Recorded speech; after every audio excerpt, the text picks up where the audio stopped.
छात्रों, स्वागत है आपका आपके अपने चैनल स्टडी विद प्रदीप में। हम आपको बता दें कि हम लोग लगातार सीबीएसई बोर्ड के क्लास 10th के बच्चों के लिए अपने एक वीडियो की श्रृंखला को आगे बढ़ा रहे हैं, जो उनके रिवीजन है एनसीईआरटी लाइन टू लाइन।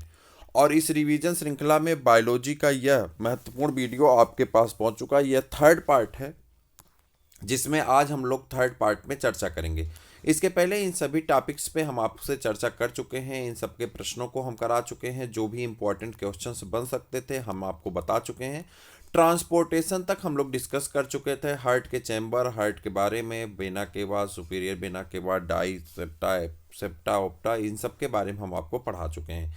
अब हमको जो पढ़ना है, बेसिकली हमारा जो टॉपिक है वो ट्रांसपोर्टेशन इन प्लांट से छूटा हुआ है, यहाँ से हमको पढ़ना है। और एक मेजर टॉपिक इसमें छूटा हुआ है एक्सक्रीशन। तो ये दो टॉपिक आज की वीडियो में है, थर्ड पार्ट है ये। इसके बाद हम लोग सेकंड चैप्टर में इंटर कर जाएंगे। पूरी एनसीईआरटी खत्म होने के बाद हम आपको क्वेश्चन बेस पे, एमसीक्यू बेस पे क्वेश्चन करवा देंगे, फिर उसके बाद क्वेश्चन बेस का करवा देंगे। तो पूरी बायोलॉजी जब खत्म होगी तब फिर हम आपके चैप्टर नंबर फर्स्ट एनसीईआरटी से आपका स्टार्ट करेंगे, केमिस्ट्री का पोर्शन, और उसे भी हम आपका कवर कराएंगे। ठीक है, तो चलिए स्टार्ट करते हैं। और जब एनसीईआरटी पूरी तरह से आपकी कंप्लीट हो जाएगी, फिर हम लोग डिस्कस करने वाले हैं किस हिस्से को।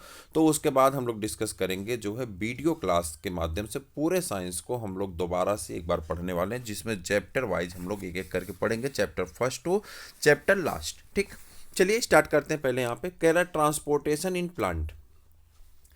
We have discussed earlier how plant take to simple compounds such as carbon dioxide uh, and photosynthesis energy stored to the chlorophyll containing organs namely lips. कह रहा है कि जब हम लोग पहले पढ़े थे कि पौधे जो हैं वो कार्बन डाइऑक्साइड को एक्सेप्ट करते हैं, यानी स्वीकार करते हैं इन्वायरमेंट से, और उसकी सहायता से फोटोसिंथेसिस में कार्बन डाइऑक्साइड का महत्व होता है, और फोटोसिंथेसिस में उससे क्या बनाते हैं, स्टार्च बनाते हैं, यानी ग्लूकोज बनाते हैं, और उसे फिर स्टार्च में कन्वर्ट करके कहीं ना कहीं स्टोर करते हैं। कहाँ पे स्टोर करते हैं? नेमली लीफ में स्टोर करते हैं। ठीक, लीफ में, फ्रूट में, ग्रेन में स्टोर करेंगे, यहाँ पे लीफ लिखा गया है।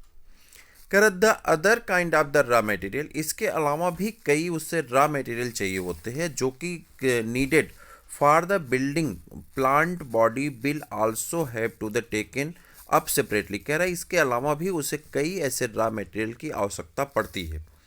फॉर प्लांट, प्लांट के लिए, the soil is the nearest and richest source of the raw material. Like, कह रहा जो पौधा है उसके लिए सबसे नज़दीकी और सबसे धनी जो हिस्सा होता है वह उसका क्या होता है? मिट्टी होती है, जिस मिट्टी में वह ग्रो किया होता है, वह फील्ड है जहाँ पे वह ग्रो किया है। उससे वहाँ से रॉ मटेरियल में क्या मिलता है? उसे रॉ मटेरियल में वहाँ से मिल जाता है नाइट्रोजन, जो कि प्रोटीन बनाने के लिए ज़रूरी है। और मैंने कल एमसीक्यू बताया था कि प्रोटीन में नाइट्रोजन की आवश्यकता पड़ती है, और जो क्लोरोफिल, जो फोटोसिंथेसिस होती है, तो क्लोरोफिल में मैग्नीशियम आयन पाए जाते हैं। तो उसे नाइट्रोजन चाहिए, उससे क्या चाहिए? फास्फोरस चाहिए, उसे क्या चाहिए? मिनरल चाहिए। कह रहा है ये सभी तत्व जो हैं कहाँ से पाए जाते हैं? तो ये सभी तत्व धनी होते हैं, और ये सभी तत्व जो है मिट्टी में देखने को मिलते हैं, मिट्टी में पाए जाते हैं, और यहीं से पौधे इसको एब्जॉर्ब करते हैं। The absorption of these substance, इन सब्सटेंसों को एब्जॉर्ब करना, therefore occurs through the part of the contact with the soil, namely roots. If the distance between soil content organ and chlorophyll containing organs are small. कह रहा है कि जो soil को कनेक्ट करने वाले या कंटेन करने वाले ऑर्गन्स हैं और क्लोरोफिल हैं, इनके ऑर्गन्स छोटे छोटे हैं। Energy and raw material can easily diffuse to all part of the plant body. कह रहा है ये आसानी से पौधे के सभी हिस्सों में डिफ्यूजन प्रोसेस से पहुंच जाते हैं। But if these distance becomes large because of changes in plant body design. कह रहा अगर ये बहुत लंबे होते हैं, दूर होते हैं, तो प्लांट की बॉडी डिजाइन चेंज हो जाती है। Diffusion process will not be sufficient to provide raw material. कह रहा तब डिफ्यूजन प्रोसेस से इनको रॉ मटेरियल पहुंचाया नहीं जा सकता है। कब? जब उनकी साइज बड़ी हो, दूर हो, या रूट से दूर हो। ठीक, पत्ती, leaf and energy to the root. A proper system of the transportation is therefore essential for such. ऐसे सिचुएशन के लिए जब दूर दूर है, रूट दूर है और लीफ दूर है, ऐसी कंडीशन के लिए उन्हें एक प्रॉपर हमें ट्रांसपोर्ट सिस्टम चाहिए जो इन न्यूट्रिएंट्स को वहाँ पे इसेंशियल पार्ट तक पहुँचा सके। Energy needs differ between the different body designs, अलग अलग पौधों के लिए अलग अलग प्रकार की बॉडी डिजाइन है और अलग अलग प्रकार की एनर्जी की आवश्यकता पड़ती है। प्लांट डू नॉट मूव, पौधे मूव नहीं करते हैं। And plant body have a large portion of dead cell in many tissue, कह रहा प्लांट जो हैं ये मूव नहीं करते हैं, इनकी डिजाइन ऐसी होती है, इनके plant body have large portion of the dead cell, इनमें बहुत सा पोर्शन ऐसा होता है जो डेड सेल का पाया जाता है। इन मेनी टिश्यू, जो कि बहुत से टिश्यू, और वो टिश्यू कौन होता है जो डेड सेल के रूप में पाया जाता है, उसका नाम होता है जाइलम। एज ए रिजल्ट, इस रिजल्ट में plant have low energy need, इस कारण पौधों को कम एनर्जी की आवश्यकता पड़ती है। And can use relatively slow transport system, और इसका जो ट्रांसपोर्टिंग सिस्टम है वो बहुत स्लो रेट से वर्क करता है। The distance over which transport system have to operate however can be very large in the plant such as very tall tree. Plant transport system will move energy stored from the leaf and raw material from root. These two pathways are constructed as the independently organized conducting tube. 1. The xylem moves water and mineral obtaining from the soil. The other phloem transport product of photosynthesis from the leaves where they are synthesized to other part of the plant. We have studied the structure of these tissue in detail in class 9th, कह रहा हम xylem और phloem के structure के बारे में 9th में पूरा डिटेल में डिस्कस करके आए। Transport of water in xylem tissue, जो जाइलम टिश्यू होता है ये एक प्रकार का कनेक्टिंग टिश्यू है और एक ऐसा टिश्यू है कॉम्प्लेक्स टिश्यू है, कॉम्प्लेक्स कनेक्टिंग टिश्यू के अंतर्गत आता है। वेसल्स, जाइलम टिश्यू में क्या होता है, जाइलम वेसल्स होते हैं, जाइलम ट्रैकिड्स होते हैं। Of the root stem and leaves are interconnected to form of the continuous system of water conducting channels reaches all part of the plant, कह रहा है कि ये कनेक्ट करके एक वाटर कंडक्टिंग सिस्टम बनाता है जो रूट स्टेम और लीफ को जोड़ता है और इससे वाटर का ट्रांसपोर्टेशन हो जाता है। डेट मीन्स वाटर का ट्रांसपोर्टेशन जाइलम टिश्यू के द्वारा होता है। एट द रूट, रूट से cell is contact with the soil actively take up ions, कह रहा है कि ये सॉइल में पाए जाते हैं और सॉइल से जो है रूट कनेक्ट रहती है और जहाँ से रूट आयंस को एब्जॉर्ब कर लेती। This creates a differ in the concentration of these ion between the root and soil. Water therefore moves into the root from the soil to eliminate this difference. This means that there is the steady movement of soil into root xylem creating a column of water that is the suddenly pushed upward, कह रहा है पानी जो है gravitational force के opposite काम करता है और कहाँ पुश करके जाता है, ऊपर की दिशा में निकलता चला जाता है। However, this process by itself is unlikely to be enough to move water over the height that we commonly see in the plant. Plant use another strategy to move water in the xylem upward to the highest point of the plant body. Provide that the plant have the adequate supply of water and water which is the lost through the stomata is replaced by the water from the xylem vessels in the leaf, कह रहा है कि जो पौधों से पानी आता है वो लीफ की, ये देखिए रूट, ये सॉइल है, इस सॉइल से रूट द्वारा पानी को एब्जॉर्ब किया जा रहा है जिसमें आयन से मिनरल्स है और ये होता हुआ कहाँ पहुँच रहा है, लीफ तक पहुँच रहा है। और लीफ में स्टोमेटा है और स्टोमेटा से वाटर इवेपोरेट हो जा रहा है वाटर वेपर के रूप में, कह रहा है इस कंडीशन को ट्रांसपिरेशन कहा जाता है, यानी the removal of water from the surface of stomata या surface of the leaf stomata in the form of water vapour is known as transpiration. तो वही चीज़ यहाँ लिखी गई। In fact evaporation of water molecule from the cell of the leaf create by the section which pull water of the xylem true. अब इतना बड़ा लिखने से अच्छा सीधे कह दीजिए transportation of water from the surface of leaf या stomata in the form of water vapour is called transpiration. तो दो चीज़ हो गई, ट्रांसपोर्टेशन ट्रांसपोर्टेशन यानी वाटर का और आयन का ट्रांसपोर्ट होना, root to leaf. And second हो गया transpiration, removal of water from the surface of leaf in the form of water vapour is called transpiration. दो चीज़ें आपकी हो चुकी हैं। तीसरा ट्रांसलोकेशन बचा है अभी आपका 10, इसलिए कह सकते हैं कि transpiration help to the absorption of upward movement of the water minerals dissolve into the form root of the leaf. It also have the temperature regulator. कह रहा है ये ट्रांसपिरेशन का मेन काम क्या हो जाता है, टेम्परेचर रेगुलेशन का काम करता है। जैसे पसीना निकलता है, स्वेटिंग होती है, स्वेटिंग होकर क्या करता है आपके बॉडी को कूल कर देता है वार्म कंडीशन में। सेम का यहाँ पे है, ट्रांसपिरेशन में पानी निकल करके पत्ती को ठंडा करने का काम करता है। The effect of root pressure in the transport of water in more important at night. The effect of root pressure in the transport of water is more important at night. During the day, when the scrotals are open, the transpiration pull become to the major driving force of the movement of the xylem to water to the xylem. Transport of food and other substance. अब तीसरी condition ये है कि पहला हो गया transportation यानी water का ट्रांसपोर्ट करना, जाइलम टिश्यू ले जा रहा है। दूसरी कंडीशन ये है कि लीफ से वाटर इवेपोरेट हो जा रहा है वाटर वेपर में।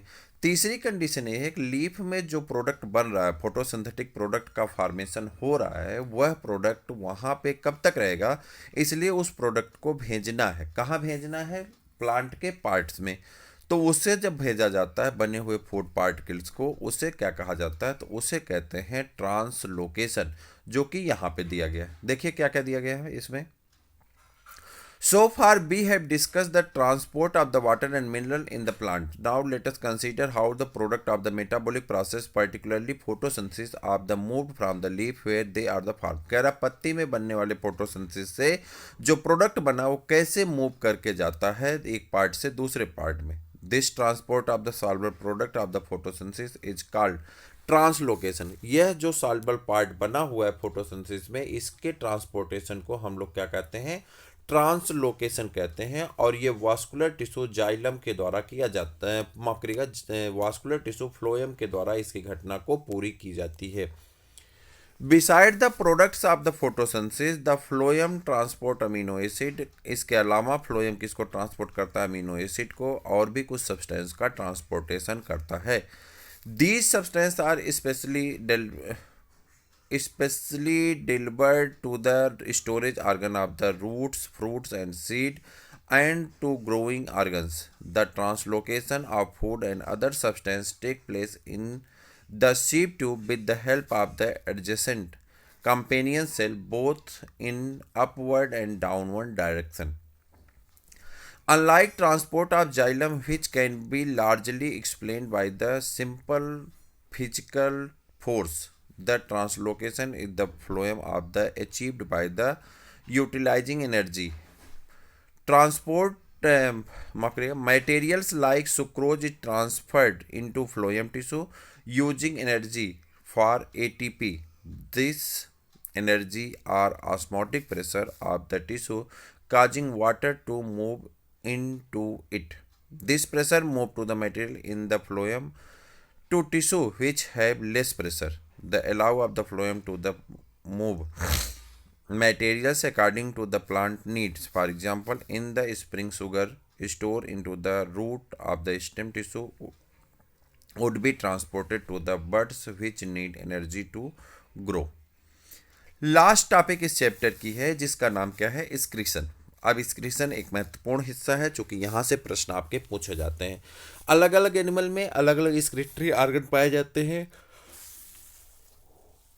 अगर मैमल्स की बात करते हैं तो मेन एक्सक्रीटरी ऑर्गन कौन होता है, किडनी होता है। तो उसके बारे में भी इस वीडियो में हम लोग चर्चा करने वाले हैं। पहले चर्चा करते हैं एक्सक्रीशन क्या होता है। Removal of waste product from the body.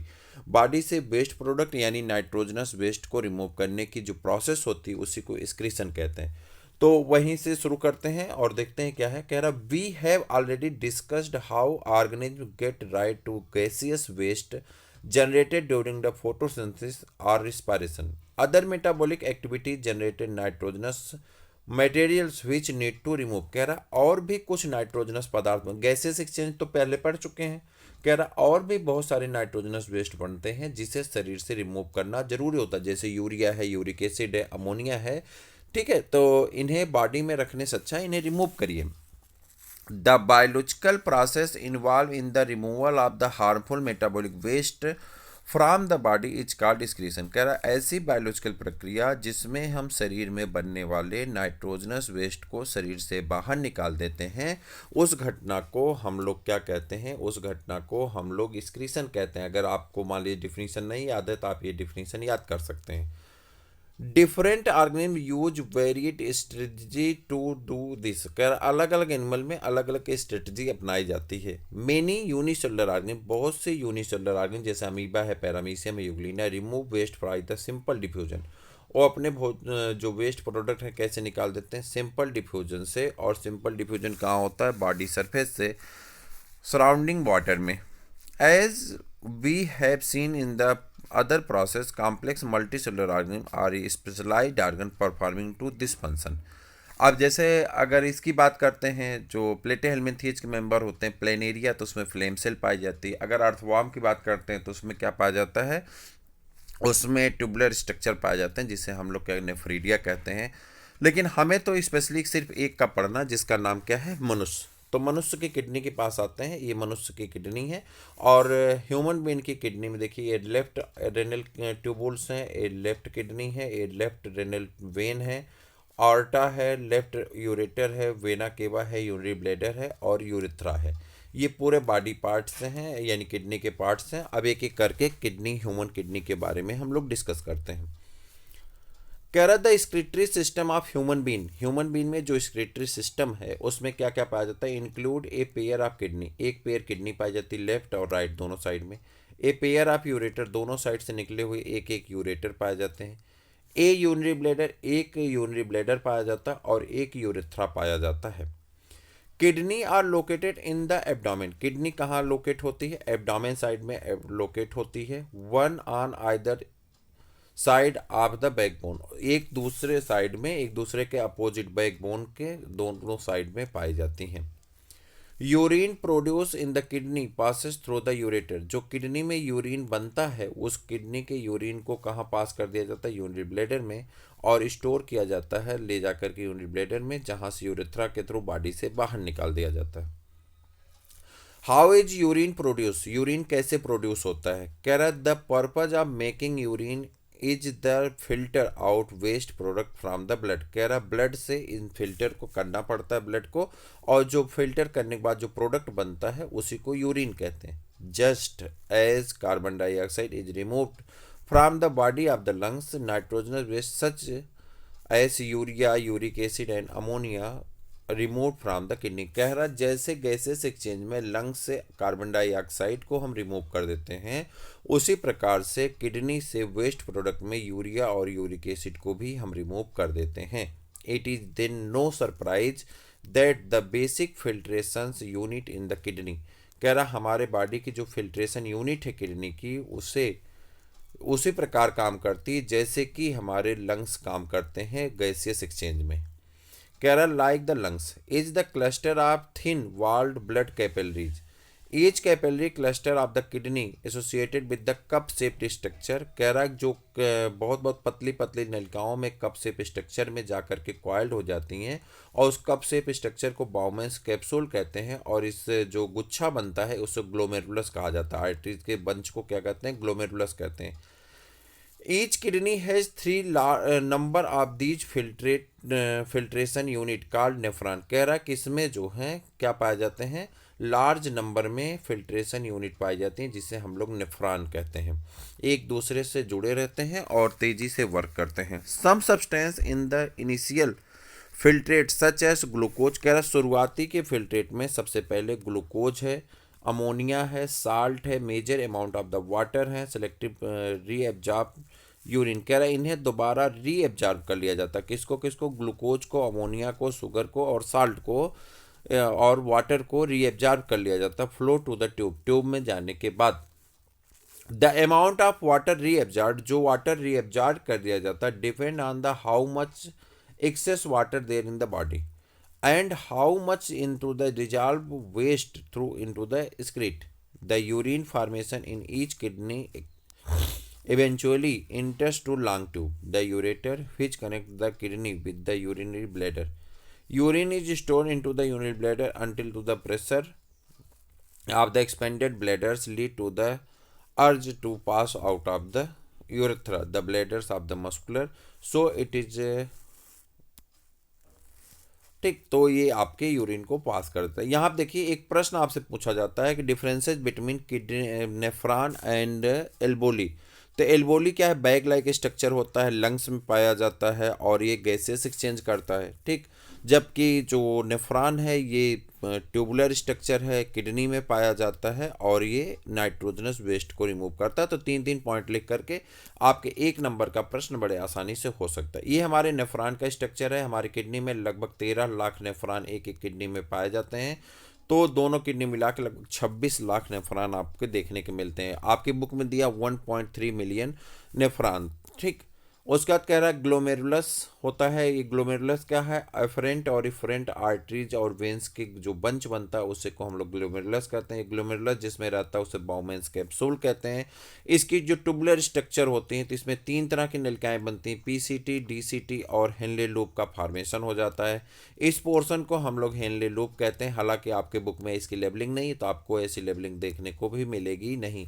इसे ब्रांच ऑफ रेनल वेन कहते हैं। रेनल मतलब होता है किडनी और वेन्स मतलब वेन्स ऐसी वेन जो किडनी में फैली होती है, रेनल वेन्स कहते हैं। कैपिलरी है जहाँ किडनी और आर्टरी आपस में जुड़ रहे हैं। कलेक्टिंग डक्ट है और ये इस प्रकार से पूरी तरह से कार्य करता है। लेकिन कई बार ऐसा होता है किडनी जो है फेल हो जाती, किडनी फंक्शन नहीं कर पाती, तब मामला बिगड़ जाता है और ऐसी स्थिति में बॉडी में यूरिया इकट्ठा होने लगती है और उससे को रिमूव करने के लिए हमें आर्टिफिशियल किडनी की आवश्यकता पड़ती है, जिस प्रोसेस को होमोडायलिसिस के नाम से जाना जाता है।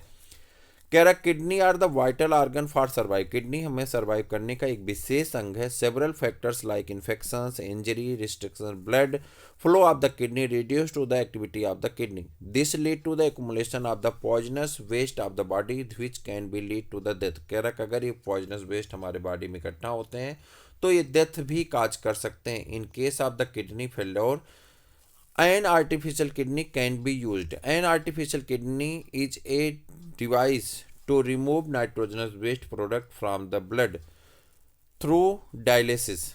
Artificial kidney contain a number of tube with the semi-permeable lining suspended into the tank filled and dialysis fluid.